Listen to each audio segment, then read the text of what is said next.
you watch this brief video, I'll show you why after years of good service, your life and leadership might need to be re-examined. In the midlife years, you are either at the cusp of your best serve or perhaps headed for frustration. The next few minutes could make a big difference in your second half. Hi, I'm Dan Reinhardt, the founder of CREST Leadership, and we've helped over 200 people make the necessary midlife shift to flourish and be productive in their second half. So no matter how you've done it, what route you've taken, the fact is you have arrived at this time called midlife. And the years have passed quickly. It's come quicker than you thought. It's brought some emotions for you because you've sensed that something is kind of stopping, and yet you're not sure what the future might be, and you're sort of feeling the tension between these two realities. Welcome to midlife. And that's what I want to talk to you about today.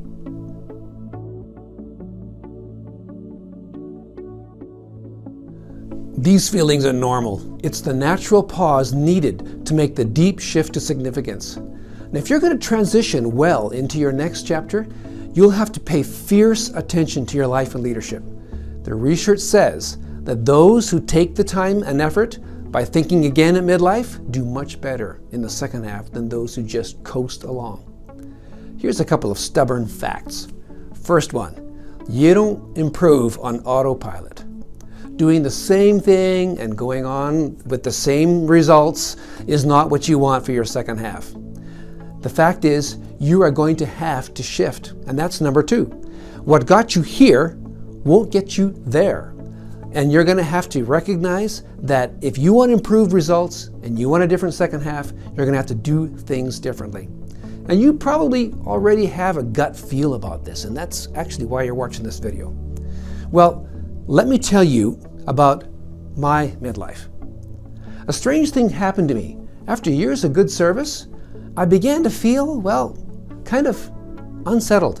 And yet, I'd been doing the same thing for years, for decades. You'd think I'd be really settled by now. Everything would be fine. In fact, everything was going pretty good. I remember a good friend said to me, "Congratulations, Dan. You have come to the top of your game. You're doing well."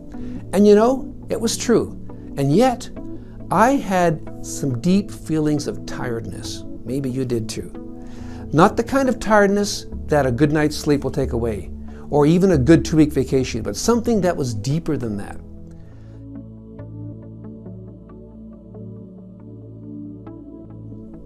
You know, I had a growing yearning for a timeout. I remember praying, "Lord, I'd rather have a timeout than a burnout." I had seen people who'd burnt out, and I didn't want to go there. I don't think you do either.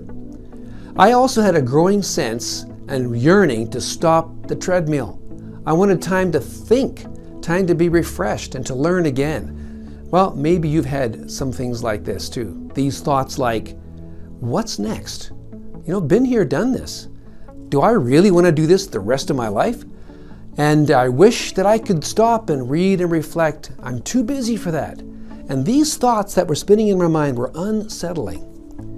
Well, you know, about a year later, God granted my request, and I was able to take a sabbatical and spend a whole year pursuing doctoral studies about leadership across North America and even overseas.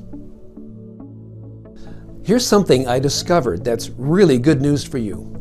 I found out that there's a general pattern in how God works in people over their lifetime, and that somewhere in the midlife, everyone comes to this point of pausing, of thinking, of reflecting and wondering.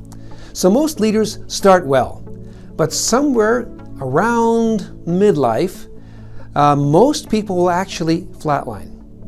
Some will get frustrated and actually fall down on this, and then some go on. And midlife is not a specific chronological number, but it's generally somewhere between the late 30s and late 50s. And I looked at the research and I compared it to my own life, and sure enough, I was right on schedule. I was 42 when I prayed the prayer. So I found out that it's normal to have these strange thoughts and feelings at midlife. And these are deep questions that come. They're not quickly answered. And it requires a journey, a unique journey at midlife. Deep reflection, wise input, and courageous actions are needed for this midlife journey. And the stats are that only 1 out of 4 can figure this out on their own. That means 3 out of 4 at this time in life would sure benefit from a guided process.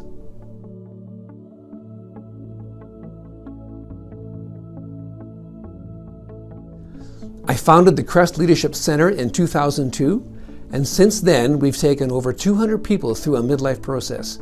I've been thinking and living this midlife shift for 15 years, and things are much clearer now. Life isn't perfect or without challenges, but it's definitely clearer. And I love talking with people at these midlife decades. And here's a bonus. You can actually earn a master's degree while you do this midlife journey. That's right, a credential for a practical, life-centered degree in leadership from CREST. In fact, the majority of our students take this option. So maybe you're having some unsettling thoughts and feelings now. And I've come to realize that these are a gift from God, an invitation to think again about life deeply. Because the good news is that your life and your best contribution will be likely in the second half, but you're going to have to go deeper to accomplish it. Now, in the next video, I'll show you why people flatline in the second half of life and why some actually end up frustrated. And the irony is that it's happening at exactly the time when you could be potentially your best.